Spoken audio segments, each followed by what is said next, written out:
À l'émission aujourd'hui, je reçois l'écrivain Jean Boisjoli. Il est né à Saint-Boniface, au Manitoba. Il a aussi vécu à Montréal, à Toronto, à Edmonton. Il a élu domicile ici à Ottawa. Il a mené une carrière d'écrivain, mais en même temps, son parcours professionnel est très impressionnant. Il a été professeur, journaliste, il a été avocat spécialisé en droit de la personne, il a travaillé en coopération internationale, notamment en Haïti.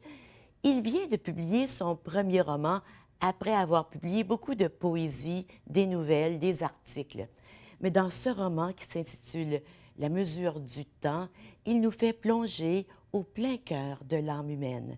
C'est un grand plaisir de le recevoir aujourd'hui.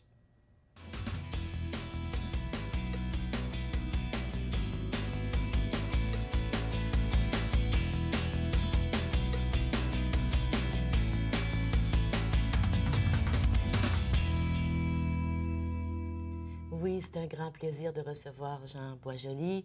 Bienvenue à l'émission. On va parler de son parcours, mais on va aussi parler de son roman. Son roman qui a été publié en avril dernier aux éditions à Prise de parole, les éditions, maison d'édition franco-ontarienne que j'aime beaucoup et qui s'intitule La mesure du temps. Merci, Jean, d'avoir accepté notre invitation. C'est vraiment mon plaisir parce que je suis heureux d'être ici. Je regarde l'émission et je suis heureux qu'on soit sur YouTube. Je le disais avant Oui. l'émission que j'ai Oui. regardé. Vous aviez eu vous avez interviewé Justin Trudeau avant qu'il soit premier ministre. Donc, c'est intéressant de retourner là-dessus. Et c'est intéressant d'être assis dans sa chaise. Ah oui, en effet. Ce qui ne veut pas dire que j'ai des ambitions. Là. Non, non, non, non. Non, mais on peut avoir une admiration, par contre, Ouais. pour Justin Trudeau. Et puisque vous en parlez de YouTube, je profite de l'occasion aussi pour signaler aux gens que nous sommes maintenant sur YouTube. Allez nous voir, allez regarder les émissions. Et l'émission avec Justin Trudeau avait été une belle rencontre parce qu'il avait vraiment présenté sa vision du Canada à cette émission-là. Et ça avait été très inspirant. Mais ça aussi, c'est un beau roman, La mesure du temps. C'est un roman qui nous rappelle à chacun de nous notre parcours de vie, qui nous fait poser la question, est-ce qu'un jour, on se connaît vraiment? Est-ce qu'on peut se connaître vraiment avant de mourir? C'est la question que je me pose Ben, après avoir lu le oui, roman. est-ce que c'est pas ça la vie de toujours se chercher, Oui, hein. de savoir qui on est? On le sait jamais, dans le fond, hein? C'est vrai. À la fin du roman, et on reviendra peut-être, le personnage principal dit, qui est quelqu'un de 70 ans, 65 ans, 70 ans, qui retourne vers son passé, qui dit, ben peut-être des fois c'est plus facile de glisser tout ça sous un tapis, là, puis des fois on a tendance à faire ça.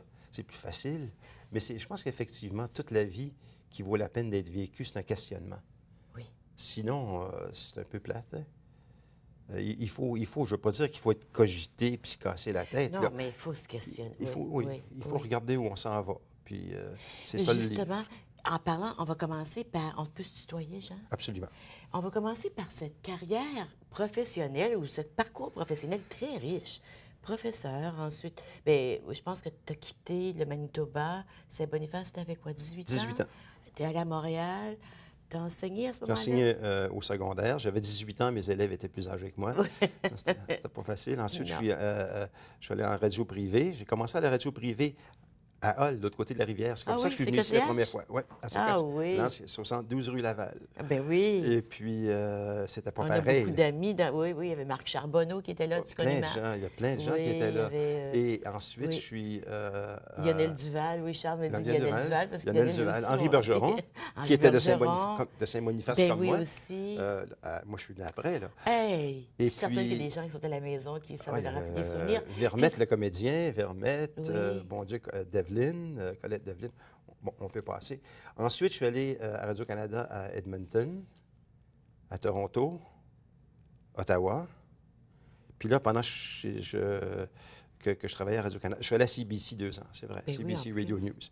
Et puis ensuite, là, j'ai décidé de faire un cours de droit pendant que je travaillais, ce qui n'était pas une mince affaire. Je travaillais à temps plein, puis j'étudiais à temps plein. Et puis, ben, c'est ça. Pourquoi le droit? Je pensais que j'avais fait le tour du jardin un peu. Puis, en fait, on m'avait assigné à couvrir la Cour suprême en journalisme. Et puis, je ne comprenais pas tout. J'ai dit, bon, ben là, j'étais curieux. J'ai toujours été curieux. Puis, j'ai dit, bon, ben pour comprendre, il faut bien que j'aille faire 1 an. Puis après 1 an, c'était 2 ans, puis c'était 3 ans, puis c'était tout. Puis, est-ce que tu as pratiqué le Oui, droit? oui, oui, oui, oui, oui, oui. À Montréal, ensuite, dans un bureau. Ensuite, je suis venu ici au gouvernement assez longtemps. Et puis, chose intéressante, c'est que tu étais au gouvernement alors que dans le bureau est-ce que c'est du premier ministre ou du ministre fédéral chargé de la négociation des accords constitutionnels du lac Meach? Oui. Et J'étais le ça, directeur de c'était cabinet du ministre, oui, du ministre, qui était un sénateur. Oui, Un, OK. un des 2 seuls sénateurs progressistes, ou 3 progressistes conservateurs qui ont refusé de devenir des conservateurs, qui sont Ils sont restés conservateurs? progressistes conservateurs. Progressistes conservateurs. Et ouais, c'était les trucs constitutionnels, c'était intéressant. C'était un beau défi. Ben oui, À l'époque de j'imagine, Mulroney, ça. Oui, oui, oui, Et j'ai oui. connu Michel à ce moment-là Ben aussi. oui, mon frère Michel, Oui. qui était à Colline aussi, Oui. comme Chic secrétaire type, de chic type, presse. oui. Oui, un gars brillant, Oui. mon petit frère. Donc, Jean, c'est une carrière professionnelle très riche, très mouvementée. Quel est le lien entre cette carrière et l'écriture? Ou comment l'écriture se rapportait à cette carrière? Est-ce que tu as toujours écrit? Est-ce que tu... J'ai toujours écrit, mais tout ce que j'ai fait, l'enseignement, journalisme, il y a une grosse composante d'écriture là-dedans aussi. C'est vrai. Et j'ai toujours écrit. L'écriture, c'est pour moi une façon de sonder mon âme, de rassembler tout ce qui est autour de moi, rassembler les différentes facettes de ma vie. J'étais solitaire quand j'étais jeune. Dans le roman, le garçon va au bout de la petite rue. Je suis né, j'ai grandi sur la rue des Chambois à Saint-Boniface. Ça fait quoi, 25? Il y a 25, 27 maisons. Et au bout, il y a petite rivière Seine. J'allais sous le pont pour écrire, pour lire. Alors, ce qu'on lit dans le roman, c'est vrai, ça? Ben, le fondement est vrai, mais il y a des choses qui Mais iraient cette pas ça. chose-là, c'est vrai. Ben oui, La sauf... rue des Chambeaux. Puis, tu as grandi dans la maison voisine de Gabrielle Roy. Elle n'était pas là, mais... Non, non, elle oui, était oui, plus là, absolument. mais Oui, oui, oui, oui. Mais ça ne nous disait rien, ça. Hein? Non, hein? Non, C'est ça. Ça ne disait rien. Non, on ne savait pas. Juste quelqu'un. C'était une ancienne voisine qui était partie, qui avait réussi, mais c'était pas... Non, c'était pas... Qui avait écrit des romans. Oui. Dont Bonheur d'occasion. C'est ça. Donc, ta carrière, tu as toujours écrit dans ta carrière, mais t'écrivais, c'est pas la même chose que d'écrire de la poésie. Es-tu un poète dans le fond du cœur? Je lisais ce matin, moi, tous les matins, je fais dans le journal Le Droit, je vais vous dire ce que je fais quand je prends mon café, je fais le mot croisé. Bravo. Puis je fais aussi la citation du jour, qui est c'est des lettres, c'est tout mélangé, puis il faut essayer de remettre de l'ordre dedans. Et ce matin, c'était pertinent.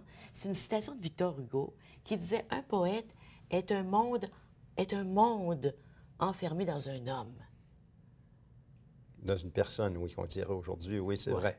C'est vrai. C'est vrai, hein? Oui, mais est-ce que je suis... Oui, j'écrivais de la poésie à 10 ans.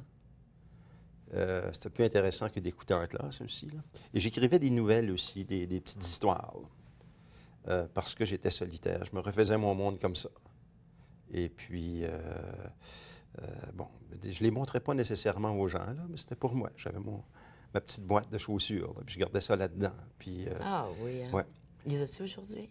Est-ce que As-tu je les ai encore? gardé? Oui. J'en ai pas, non. Non, hein? On déménage d'une place à l'autre, d'une Oui, place à puis l'autre. on puis n'accorde pas de valeur à ces choses-là. quand on a 25 ans, on dit, bon, on jette ça. Puis bon, et puis...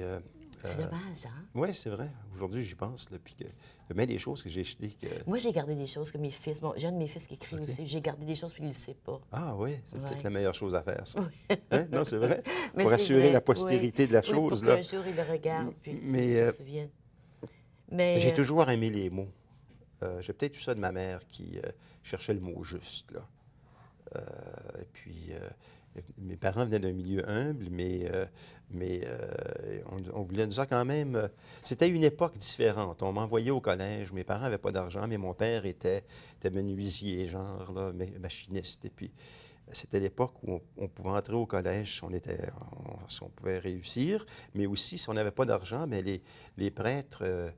permettait à mon père de réparer des choses et ça compensait pour ce qu'on aurait payé pour mes frais de scolarité. On ne peut pas faire ça aujourd'hui. Ça ne marche pas comme ça aujourd'hui. non. C'est pour ça que j'ai fait mon cours comme ça. classique. Là. Puis, Oui. sinon, aujourd'hui, il faut payer cher pour aller dans des écoles privées. Ben C'est une oui. école privée, le cours classique. Oui, oui. Mais c'est parce qu'il il ramassait les fenêtres, puis tout ça. Est-ce qu'au Manitoba, à cette époque, il y avait des écoles privées et des écoles publiques de langue française au secondaire? Non. Parce qu'ici, il n'y en avait pas. Il y avait l'école Provencher, oui, il y en avait Oui, une. OK. Gabriel Leroy y enseignait à l'école. OK. Oui, il y en avait une. Mais ça, c'était mal vu, c'était moins bien vu que, Non. hein, c'était que d'aller chez les Jésuites ou les Pères Oblats. Il y avait deux écoles privées, là, les Jésuites et les Oblats. Les Oblats où je suis allé, c'était plus humble. Hein? Les Jésuites, c'est plus sérieux, là, Oui, c'est plus sévère. Ouais. Ah oui, c'est plus... oui, c'est Ouais. c'est C'est plus guindé. noble. Guindé, oui, c'est ça. C'est plus noble. C'est- Voilà la pause, Jean. On revient dans quelques instants. Restez avec nous.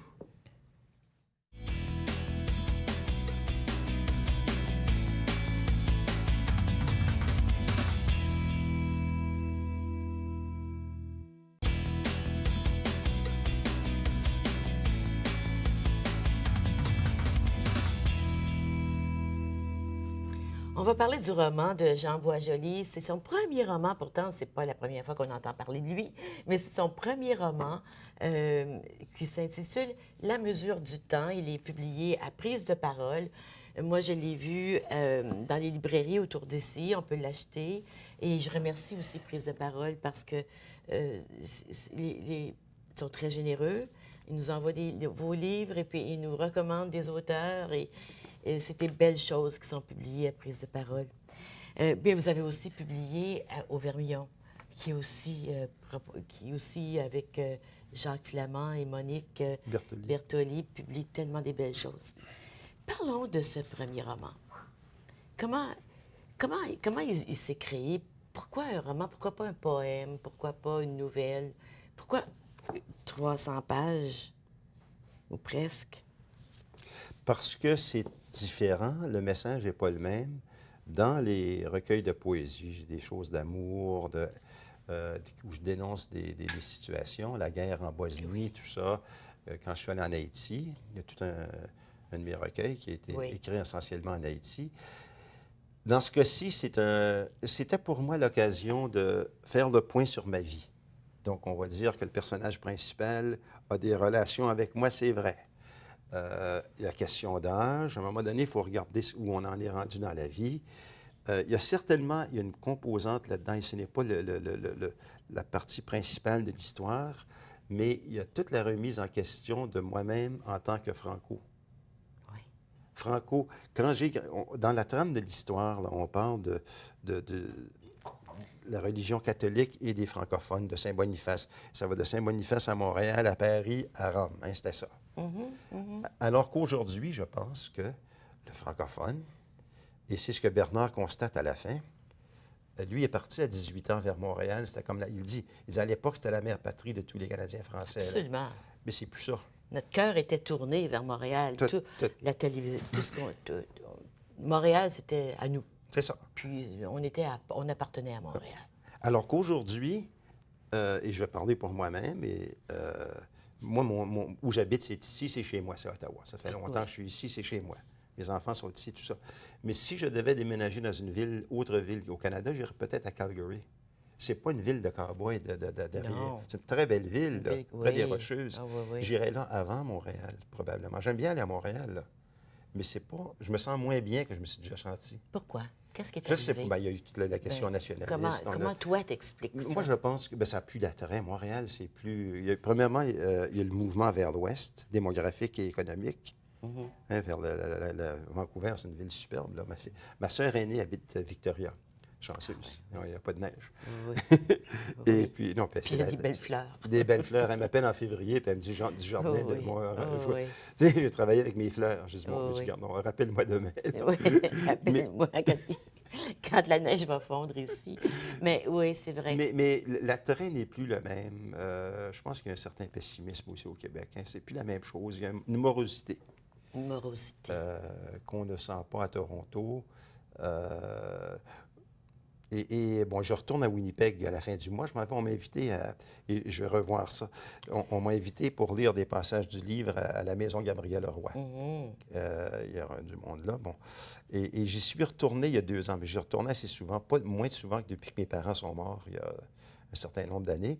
Mais j'y suis retourné il y a 2 ans, pendant 6 semaines, au bord du lac Winnipeg. Pour écrire ça? En grosse partie, prendre Oui, des notes, je marchais oui, dans les rues, puis pour ça. Ça, c'est la couverture, oui, c'est c'est très beau. pris d'une photo que j'ai prise, ça, Oui. au lac Winnipeg. Peut-être qu'on pourrait voir il y a un collage.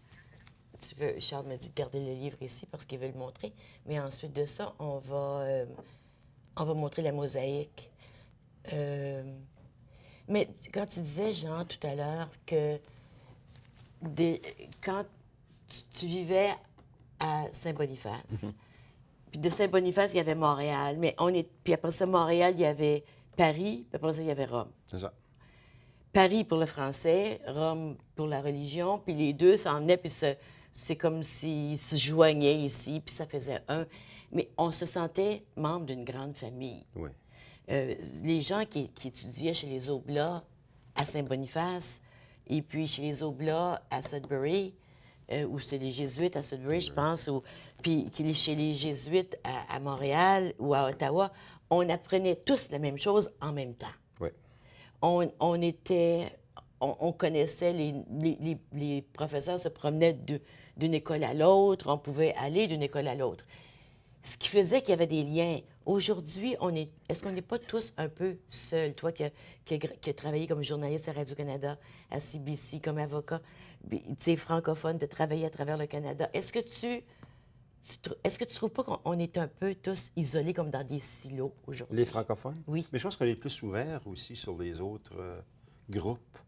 Moi, je pense que, je ne sais pas si Oui, c'est les on deux voit un peu. moins les anglophones, par exemple, ou les autres, ceux qu'on appelle les allophones, là. On les voit moins comme une menace aujourd'hui. Absolument, t'as Je pense raison. qu'on est plus ouvert vers Oui. eux. Oui. Je me rappelle, les Ukrainiens, les Polonais, c'était comme... Ah ben oui, c'était des on les étrangers. aimait pas, là. Non, non, non. Tu sais? Et les Noirs, il n'y en avait pas de personnes de couleur. Non. Je sais pas, j'ai dû avoir 15 ans avant d'avoir... On était renfermés. Avec l'immigration, bien les gens... je pense qu'on est plus ouvert, effectivement, et c'est pour ça qu'on n'a pas besoin de la protection de la mère Église, de la mère patrie. On est bien, on peut aller, comme j'ai dit, Calgary. Moi, j'adore Calgary. J'ai habité 2 ans à Edmonton, j'adorais ça. Oui, ah oui, oui. Et puis, et on n'a pas peur on peut vivre en français sans avoir peur de faire des choses en anglais aussi. C'est vrai. Ici, c'est comme Ottawa, on peut faire ça, là. Oui, absolument. Absolument. Mais on ne voit pas ça quand on va au Québec. On ne voit pas cette attitude-là nécessairement. Mais on ne va pas faire le procès du Québec ici aujourd'hui. Mais ça prend plus de temps. Puis on peut comprendre. Je veux dire, si le français a survécu en Amérique du Nord, est-ce que c'est pas en grande partie grâce au Québec puis aux mesures qui ont été prises? Oui. Puis je pense que maintenant... ouais, mais aussi, il ne faut pas oublier, négliger la loi fédérale sur les langues officielles. Ah, en Puis effet. tout ce que le En secrétariat d'État fait, le fédéral Oui. fait beaucoup, Oui, beaucoup. oui. Y compris pour le Québec, Oui. en matière de culture. Donc, tu as grandi. Donc, c'est un questionnement. La mesure du temps, c'est un questionnement sur ta vie. Un retour en arrière. Il faut dire, dès le début, le personnage principal qui s'appelle Bernard veut écrire sa biographie. Oui. Et il retourne chez lui, qui est à Saint-Boniface. Pourquoi tu as choisi le nom Bernard?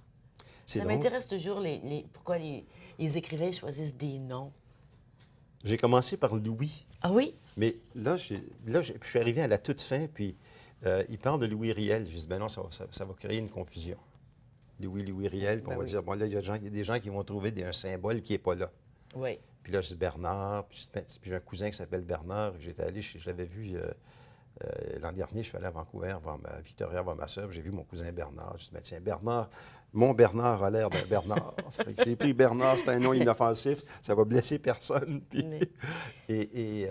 mais voyez-vous, vois-tu, il y a 2 personnages principaux. Et oui, il y a seulement 2 personnages dans Mais le il livre. y en a d'autres autour. Là. Bien, on les voit, on en parle. Ils en parlent. Ils sont là pour enrichir l'histoire oui. de Bernard. Oui, oui. Mais Bernard a quitté Saint-Boniface à 18 ans. Il est parti à Montréal. Oui.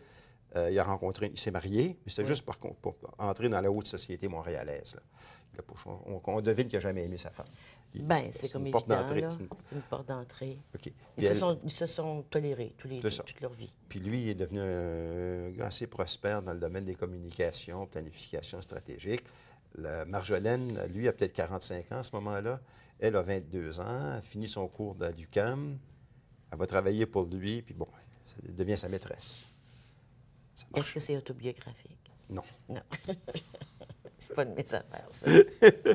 Et ça marche plus, c'est normal à un moment donné, Ben oui, parce ben qu'elle oui, elle ben veut, oui. elle veut- elle veut le garder, puis lui, il sait que Ben oui. sa grosse maison à Outremont, c'est pas avec elle qu'il va l'avoir, c'est avec sa femme. Oui, Alors, il la largue, mais là, ils se voient tous les jours dans leur bureau à Montréal. ben oui. Fait que là, il lui dit un jour il faut qu'il s'en débarrasse. Hein, puis elle est malheureuse, puis lui est malheureux. Mais elle est bonne. Elle travaille fort. Elle travaille fort pour Puis elle pour réussit l'oublier. bien. Mais c'est pour l'oublier, lui. Oui, c'est pour l'oublier, mais c'est pour lui prouver aussi C'est ça. quelque Puis chose. là, un jour, il lui dit, écoute, j'ai une grosse opportunité pour toi. Là. On va ouvrir un bureau dans l'Ouest. Elle a pensé Vancouver, Seattle. Puis tu sais, il lui dit, c'est à Winnipeg. Tu sais, là, elle échappe sa fourchette. Là. Ah oui. C'est pas pareil, là, Winnipeg. C'est pas Seattle. On s'entend. Non. C'est pas la côte du Pacifique. Mais finalement, il l'envoie là-bas pour ouvrir un bureau. Elle refait sa vie là-bas. Mais elle tombe en amour avec la région aussi. Là. Finalement. Oui, finalement. Ça y a pris longtemps. Ça y a pris du temps. Mais elle tombe en amour, elle fait sa vie là, elle rencontre un militaire d'ailleurs. Ils ont un enfant, mais le gars part parce que c'est un militaire, il est posté à Cold Lake. Puis tu sais, Cold Lake, tu peux. Ça peux y porte aller son tout nom. seul. Ça Oui, porte oui. son nom. Là, c'est votant. Puis elle reste là et Bernard revient quand il veut faire sa vie. Il veut penser à sa vie, à 65, 70 ans. Et elle est là.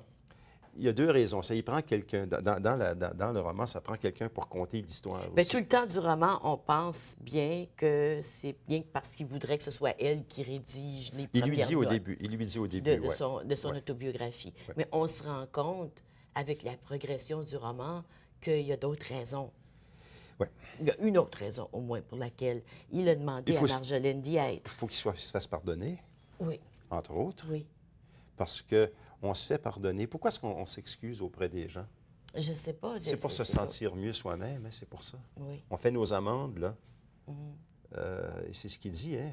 oui. À la fin, il dit, écoutez, je m'excuse, vous allez être surprise que je m'excuse parce qu'il vous voit, là. C'est un peu bizarre. Oui, ça, c'est vraiment bizarre. là. Mais j'ai déjà vu ça, par contre. Oui.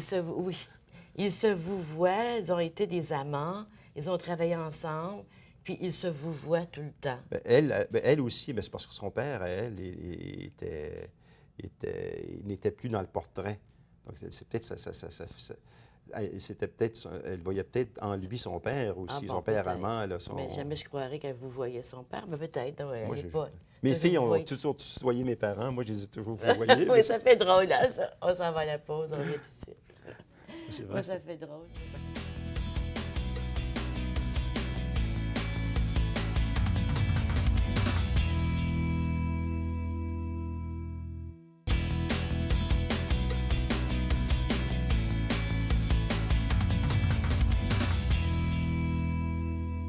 Je suis en compagnie de l'écrivain Jean Boisjoli.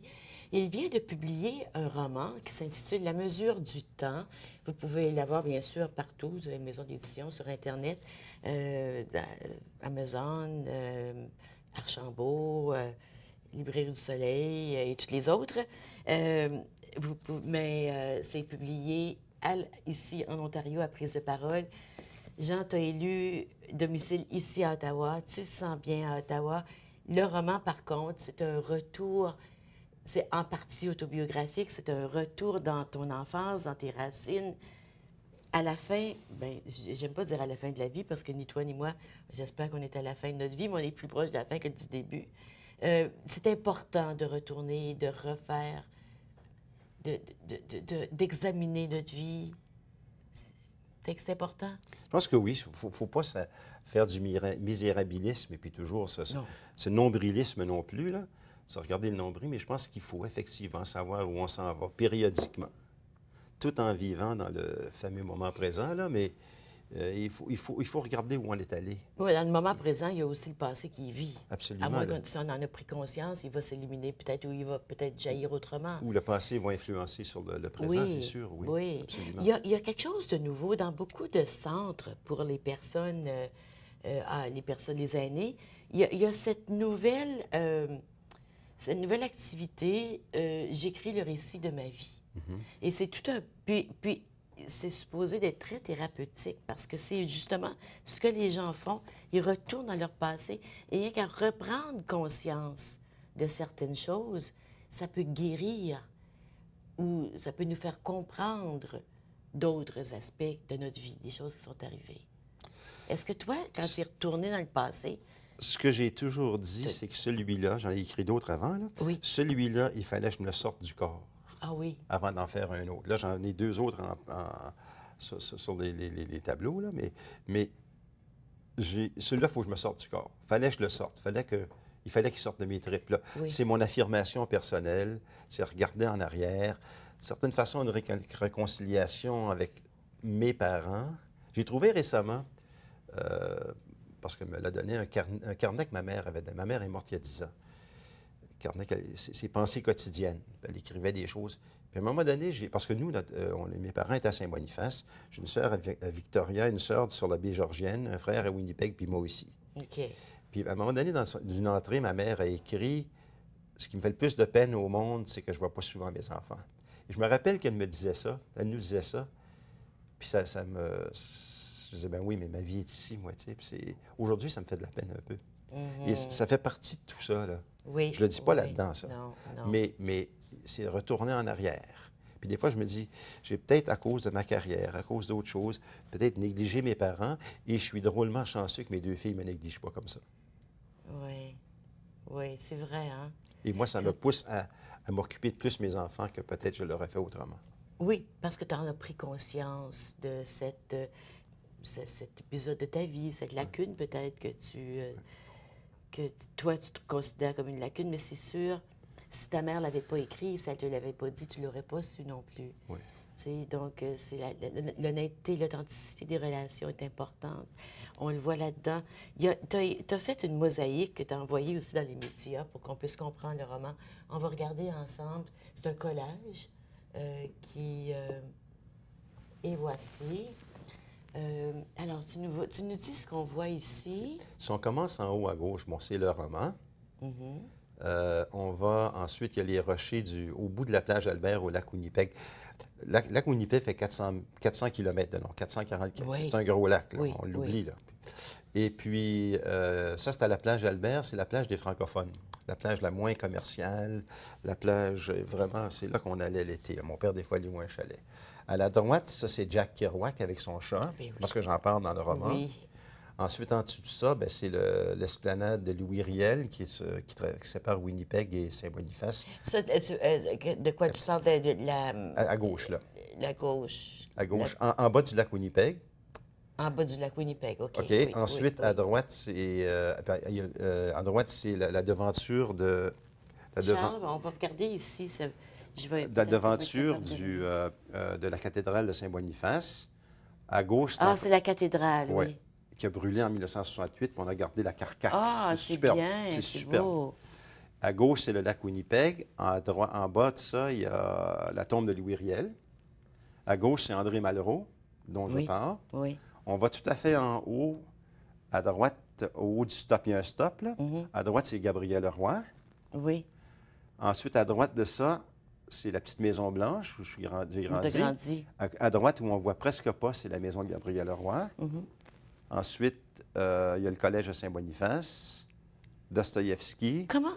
Dis-moi, comment tu as choisi les épisodes importants de ta vie? Parce que ça représente les épisodes, les ancrages du roman, comment on pourrait appeler ça? C'est des points importants dans le Oui, roman? je pense que je pouvais illustrer avec la Que mosaïque tu aussi. pouvais Il illustrer. fallait que je trouve les photos ou des photos que j'avais prises. Les lieux, moi,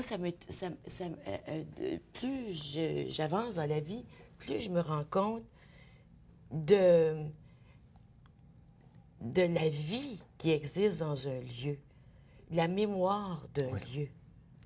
Et Et d'ailleurs, c'est il le très dit, présent Bernard. Il là-dedans. le dit, Bernard, à un moment donné, parce qu'il fait le tour, là, il refait son enfance avec Marjolaine. Oui. Et il lui dit, c'est davantage par les lieux que par les personnes que je vais retrouver mon passé. Oui, C'est pas par le monde, c'est les places qui vont me rappeler mon passé.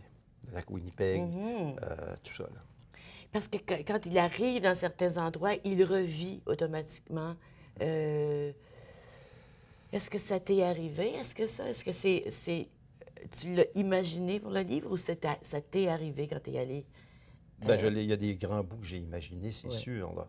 Oui. Oui, il y a des oui, choses oui, qu'on oui, ajoute. oui, hein, oui, il y a des oui, choses oui, qu'on oui. ajoute. Il y a eu une agression à un moment donné. Oui, C'est OK. pas arrivé.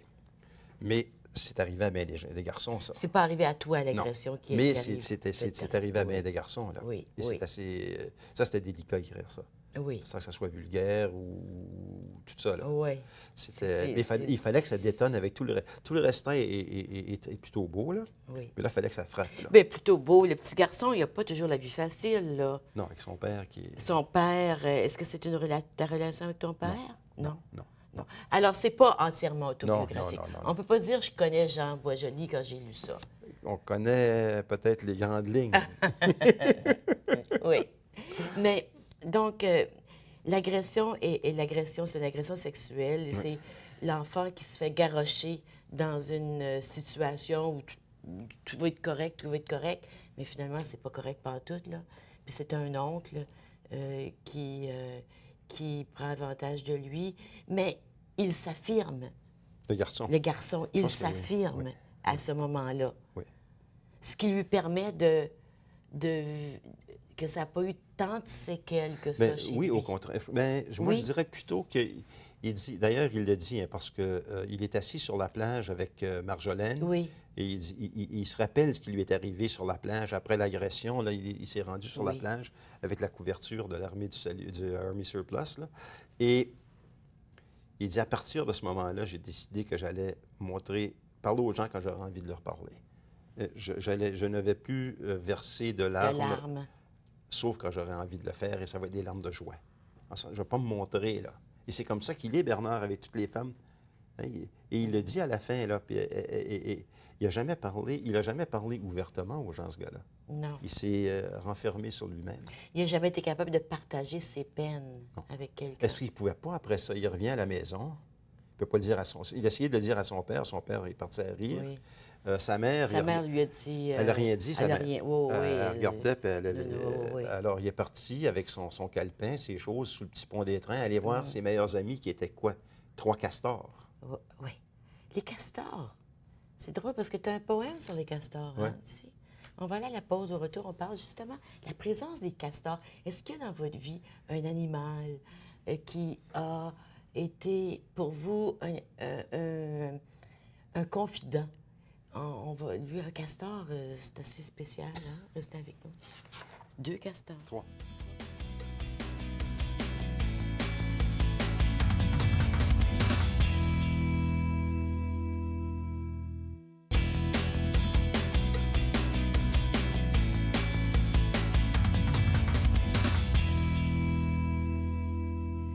On parle du roman de Jean Boisjoli, La mesure du temps. C'est en partie autobiographique. Même, à un moment donné, j'ai tenté de retrouver la phrase que dit le personnage principal qui s'appelle Bernard, quand il dit que tout roman ou toute écriture qu'on fait, c'est toujours un peu autobiographique.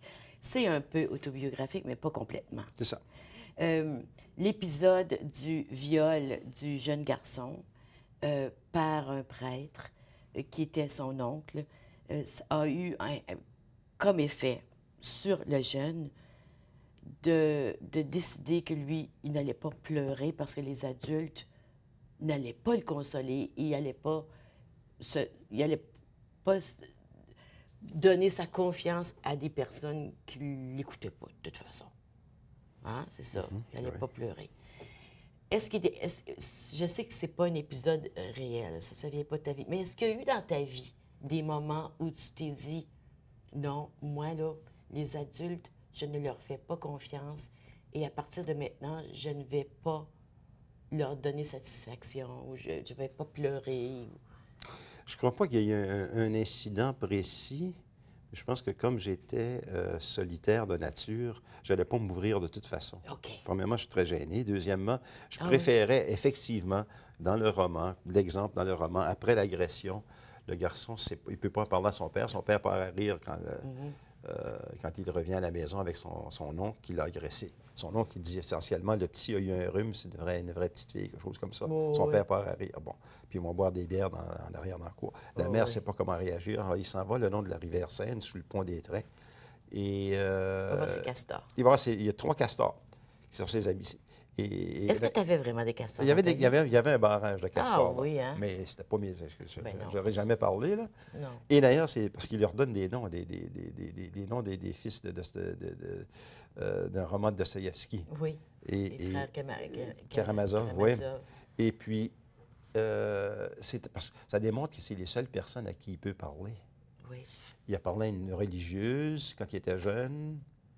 D'ailleurs, il y avait un drôle d'attrait presque sexuel avec la... Oui, vraiment, Comme- vraiment. Les femmes sont très présentes, hein. Les femmes ont été très, très présentes dans la vie de ce petit garçon. C'est les femmes qui ont mené ce petit garçon à travers sa vie, puis qui lui ont fait connaître la vie, les belles choses. Oui. Oui, puis il y a celle-là, il y a la sœur de Gabriel Leroy qui enseignait, qui finalement lui a appris qu'il habitait à côté de chez Gabriel Leroy. Il y a Et la femme juive. La dame juive, ça c'est intéressant parce qu'elle vient de Winnipeg et vraiment la rivière Rouge, c'est comme Ottawa-Gatineau, là. Oui. Ça sépare. Et on ne traverse pas, on va à Winnipeg. Mais Gabriel Leroy l'a dit dans La détresse et l'enchantement, là, on traversait comme aller chez Eaton, c'était comme quasiment, c'était loin, là. Puis lui disait, ben il allait, c'était comme regarder des filles, puis tout ça. Mais la dame juive, ça, je la nomme jamais non plus, hein. Non. Mais elle venait aider, parce qu'ils n'avaient pas beaucoup d'argent chez Bernard. Elle venait les aider. Mais elle est toujours là. Puis ça, j'ai fait exprès de mettre ça là pour montrer un peu. Elle est juive, catholique, mais elle ça ne la dérangeait pas, elle. Non. Et ça, c'est important. Il y a des petits messages comme ça. À un moment donné, ils se promènent, ils entrent dans un petit bistrot sur l'avenue de la Cathédrale. Et la serveuse porte un hijab. Ça, j'ai fait exprès. Je n'en ai pas vu. Non, non. J'ai écrit ça parce que c'est à l'époque où il y avait toute la question de la Charte des valeurs au Québec. Puis le petit message que je lançais, que nous, à Saint-Boniface, ça ne nous dérange pas. Non. C'est ce que je voulais dire, pardon. Mais, Des fois, on lance des mais petits c'est ce messages, qu'on ressent. C'est que c'est un enfant qui a grandi à Saint-Boniface, c'est pas un village, mais c'était quand pas- même isolé, mais qui est quand même ouvert sur le monde.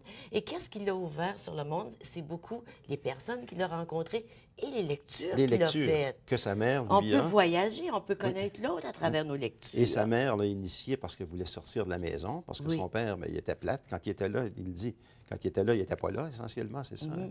Il l'amenait à la petite bibliothèque de Saint-Boniface et elle regardait les livres, les images des châteaux de France, puis tout ça. C'est ça que sa vie aurait dû être comme ça dans son esprit à sa mère. Oui, oui. Et puis, son père lui avait privé de ça. Oui. Alors, lui, ben, c'est comme ça qu'il s'imaginait, il commençait à lire. C'est ça qu'il a sorti de Puis il a Saint-Boniface. lu Dostoïevski, il a lu Malraux, il a lu Gabriel Roy, il a lu qui d'autre? Il a lu Kerouac.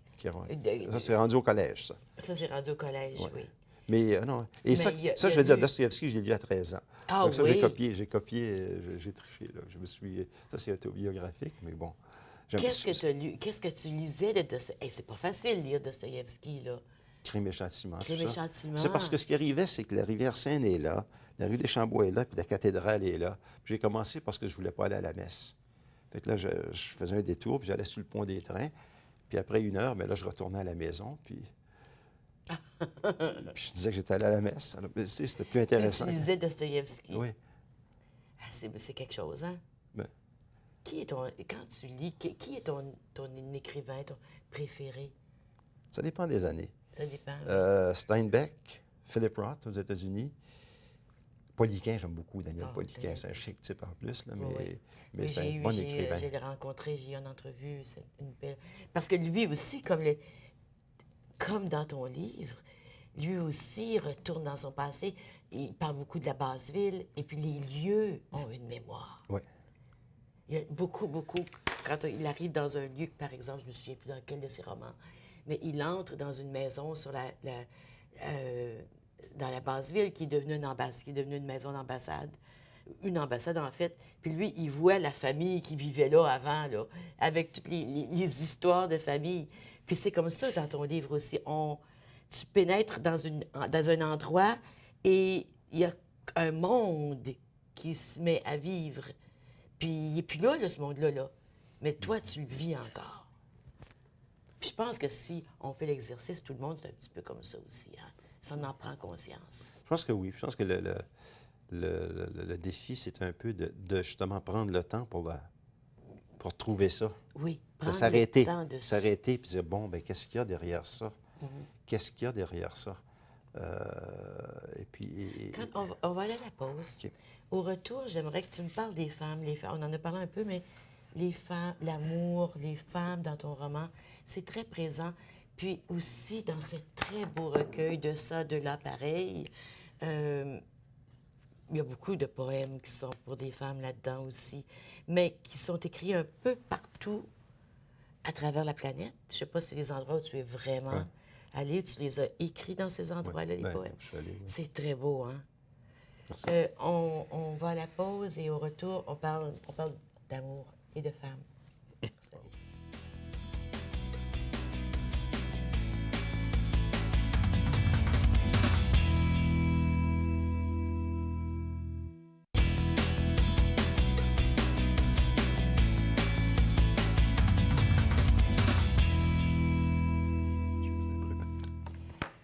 Dans le roman La mesure du temps, il y a une grande place qui est faite aux femmes. Bien, premièrement, le personnage principal, c'est une femme. Non, le personnage principal, c'est Bernard, mais il y a deux personnages. Il y a une narratrice. Mais le jeu, c'est une femme. Il y a deux jeux. Hein? Il y a C'est ça, il y a deux jeux. Oui, il y a la narratrice. Et d'ailleurs, il y a quelqu'un qui me disait hier, qui a commencé à lire le livre, puis c'est la narratrice qui parle au début, puis il dit, et c'est une femme. Puis il dit, ben voyons, Jean, ça l'a mélangé un peu, là, parce que je suis un homme, de toute évidence. Mais la narratrice, c'est une femme, et le personnage principal, c'est un homme. Je pense que c'est important que ce soit une femme, parce que, en tout cas moi, puis je pense que Bernard, certainement, peut plus facilement se confier à une femme qu'à un homme. Les gars, on se confie moins un à l'autre, j'ai l'impression. Les vraies choses. Est-ce que c'est... Comment tu as fait pour te mettre dans ses souliers à cette femme-là, là, pour écrire à partir... pour vibrer à ce qu'elle ressent quand elle rencontre son ancien amant, quand elle l'attend, quand il l'appelle pour dire « Je m'en viens à Saint-Boniface, puis il faut que je m'en viens écrire ma biographie, puis je veux que ce soit toi qui m'accompagne. » Quand il lui raconte des histoires de son passé, puis elle sait qu'il l'a rejeté, en fait, en quelque part, là. On le ressent, ça, Oui. quand on lit qu'en quelque part, bien, elle a pardonné, mais il y a encore quelque chose. C'est un travail d'observation, beaucoup d'observation. J'ai questionné. Il y a un travail d'édition. Quand on m'a dit, l'éditrice m'a dit à un moment donné, ben écoute, le personnage le féminin, il n'est pas assez présent. Ajoutant, il faudrait qu'on la sente plus. OK. Un exemple aussi à un moment donné, Bernard, quand il arrive, il lui remet un foulard, une boîte avec un beau foulard, un carré Hermès. Puis là, je ne savais pas. Puis là, j'ai demandé à quelqu'un, une amie, j'ai demandé comment est-ce qu'elle réagit, là. Carré Hermès, c'est pas rien, là. Hein? Non. Puis là, elle dit, moi, ce que je ferais, c'est que je me glisserais sur le visage parce que c'est doux. Et c'est ce qu'elle fait C'est là-dedans. ce qu'elle fait, oui. Un gars ne pense pas à faire ça. C'est ça qu'on ferait automatiquement. Les femmes font ça. Mais, oui. ça, donc, je me suis interrogé. Oui, oui. Un gars ne ferait pas Oui, ça, lui. non. Un gars va regarder, ah, c'est beau. Oui. Alors que la femme va le sentir. Mais toi, tu as des filles. J'ai deux filles. Tu as deux filles. Puis, c'est sûr que quand on est un père, qu'on élève des filles aussi, on devient plus sensible à la réalité des filles. Oui, ah, ben absolument. Oui. Absolument, absolument, Oui. absolument. Donc, les femmes sont très présentes. L'amour dans ça, c'est un amour. Est-ce qu'il a jamais aimé pas Jean Boisjoli, Bernard, excuse, c'est pas de mes affaires. Si tu veux me le dire. Est-ce oui, qu'il a jamais aimé? Mais est-ce qu'il a jamais aimé vraiment? Je pense qu'à la fin, il écrit une lettre, finalement, à Oui. Marjolaine. Et puis, parce qu'on devine que c'est la dernière fois qu'ils se verront Oui. plus, là. Et puis... On espère tout au long qu'il va lui dire qu'il veut rester avec elle. Oui, c'est vrai, ça? Oui, Ah, oui, OK. c'est vrai. Pourquoi? Et- C'est ce qu'on t'a dit? Oui. Ben Oui. oui, on espère Il y a toujours. quelqu'un qui m'a dit, mais j'étais un peu déçu, C'est parce qu'on aime les contes de filles. Il dit à la fin, il dit j'ai toujours été un fou, moi d'ailleurs. J'ai été quelqu'un qui distribuait les cartes, mais pour garder les meilleures pour moi. Il n'a jamais pu s'ouvrir avec personne. Et même s'il s'entendait bien avec les femmes, il n'a jamais pu s'ouvrir avec une femme non plus. Non. Puis Il le fait un peu à la fin. à la fin, mais il dit le papier de la lettre va quand même nous séparer. L'éloignement nous rapproche. Il le fait par écrit parce que c'est plus facile. Ben oui. Puis elle est loin. C'est ça. Il y avait Puis ses excuses, après comme plusieurs années, il s'excuse pour la façon qu'il l'a traité. Il dit bon, vous, Marjolaine, vous avez probablement vous êtes passé à autre chose. Puis vous avez demandé, mais la raison pour laquelle je le fais, c'est parce que ça m'enlève un poids. C'est On pour ça qu'on sent, s'excuse. on sent à la fin que même s'il s'excuse, il y a encore une retenue de sa part. Je sens que il y a pas. Est-ce qu'il va être capable de vivre? Est-ce, est-ce qu'il a réglé tous les problèmes qu'il avait à régler à l'intérieur de lui ou si ça continue? Mais c'est ça un peu le mystère du C'est le roman. mystère du roman. On verra. Oui. Je ne sais pas. Oui. Et non, c'est fait par exprès pour pas. Je Oui. pense que ça aurait été trop facile de Oui, ça dire aurait j'ai été tout trop réglé, facile. c'est beau, Oui. là je suis rendu parfait. Donc je pense qu'on ne le sait pas. Et d'ailleurs, au tout début, il lui demande le prétexte, c'est que qu'elle l'aide à écrire sa biographie. Bien, à la fin, elle dit bon, là je vais m'y mettre parce que c'est probablement la dernière fois qu'on se voit. Oui. Et elle dit, je vais l'écrire sans complaisance parce que c'est ce qu'il voudrait. Et c'est peut-être ça aussi sa façon à lui d'avoir bonne conscience avec lui-même. Il laisse quelqu'un d'autre faire son travail, encore une fois, Oui, nouvellement. puis il a fait ça de sa vie. Ben oui, il s'est Il a servi fait de ça tout le toute sa monde. vie. Lui. Il s'est servi de tout le Et monde, même de sa femme. Ben oui, surtout. Puis même à la fin, il continue à se servir d'elle. Oui. Oui. Puis d'ailleurs, il dit à la fin, il se demande où il va se faire enterrer, à Saint-Boniface ou là-bas. Et il dit, ben, je sais pas, sa femme est morte, lui, elle est dans le cimetière Côte-des-Neiges à Montréal. Puis il dit, ben, J'ai passé assez de temps avec elle dans ma vie, je veux pas aller avec elle dans... C'est à peu près ça. C'est comme... Pas dans le caveau familial. Où tu veux faire enterrer, toi, Jean? Ici. Ici? Oh oui, Parce que oui, c'est oui. ici, chez vous. Oui, oui. C'est dans quel... C'est dans... Saison d'essolement. Saison d'essolement, c'est tellement beau comme titre. Jean, j'ai pas lu ce recueil-là, je me promets de le lire. Je te le laisse. Oh, merci. Mais j'aimerais que tu nous lises un des poèmes. C'est celui-ci? Oui. Repu d'absence, qui a été écrit pour une femme? Si tu l'as écrit pour une femme ou tu l'as écrit en pensant? Ben, une c'était femme? ça, j'ai écrit en grande partie ce recueil-là en Haïti. OK. Et après une liaison de plusieurs années qui se terminait, puis c'est là que je me suis remis à écrire. C'est souvent dans ces temps-là, Oui, hein? oui. C'est souvent dans des temps, on ne peut pas écrire quand les choses vont bien. La poésie, surtout. Ben, un roman, on peut. Un roman, un peu. Poésie, un peu. c'est La poésie, c'est quand... Alors, Ouais. ça, c'est pour toutes les femmes, OK? Toutes les femmes, c'est pour Alors, moi et ça toutes les femmes. s'intitule Repu d'absence. Dans ce lancinant éloignement qui est le nôtre, tu es tout contre moi, me réchauffe, soleil ardent de par millénaires, chaleur humide me régénère.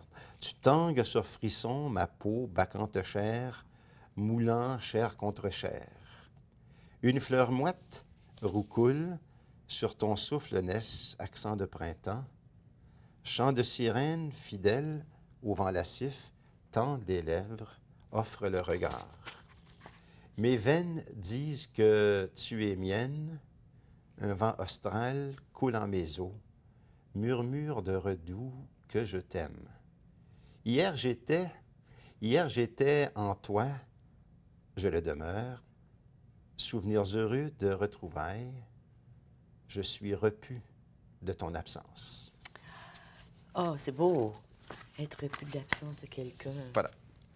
Ah, c'est tellement beau. Puis ceux-là aussi, c'est poétique, c'est vrai. C'est un monde qui vit en toi, qui s'exprime par des images, par des mots qui sont collés. C'est des images, hein? C'est des Oui, images, c'est des goûts, c'est des sons. On va aller à la pause, on revient tout de suite.